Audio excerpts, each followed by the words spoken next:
Good evening. This is Evangelist Tiffany Cup.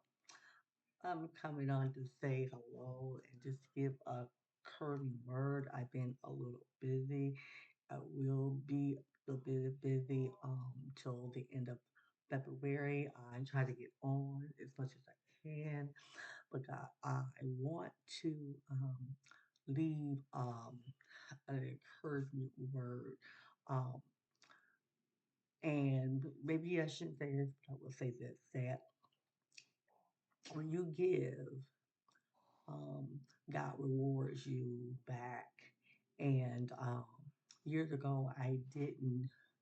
I was raised up in church, and my parents gave tithes. I gave tithes, but there was a point in my life I stopped giving because of some things that I've seen. And one day after moving to from where my parents lived and moving away from family, my car kept after stopped paying attention, my car kept um, having trouble and everything, things of that nature, lack of food, lack of this different things. I'm saying that because God really have to deal with you about giving because you know, like when you go to church and or your parents will give and they did this and that. And sometimes we don't get over above water and we're paying tithe.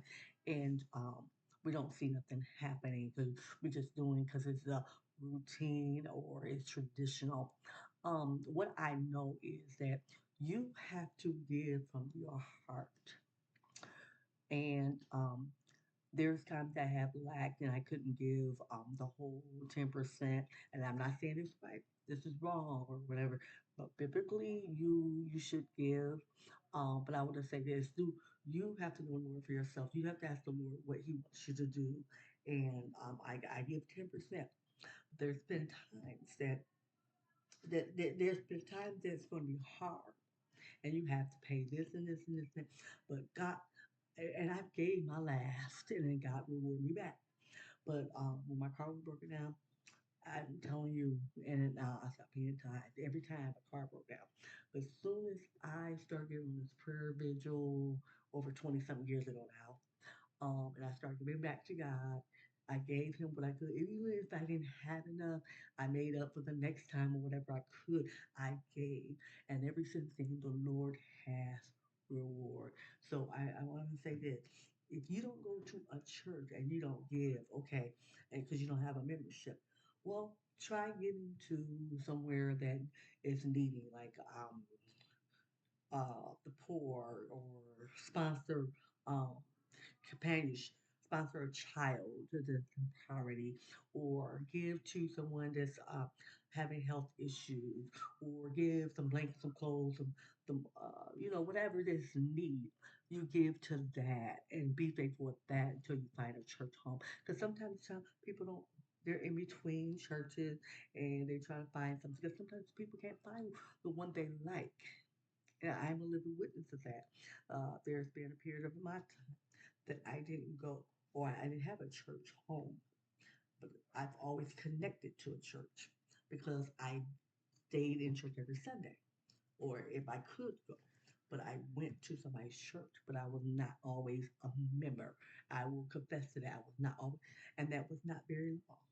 And the reason why I wasn't a member of a church at the time, because my pastor at the time, he resigned from pastoring and went on to do something else and he's going to come back to it later on. So I had to visit another church.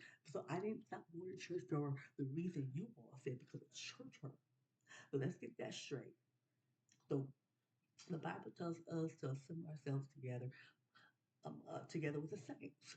And so I tried to do that. But you know what? I'm not trying to put a butt in there, but I would say this: everybody's upbringing is different. Everybody has not been brought up in church. The, I, we don't try to put your religion on other people, but pray for people and be an example to other people. And when you be an example, God will reward and bless you. Um, through your tithe, your giving.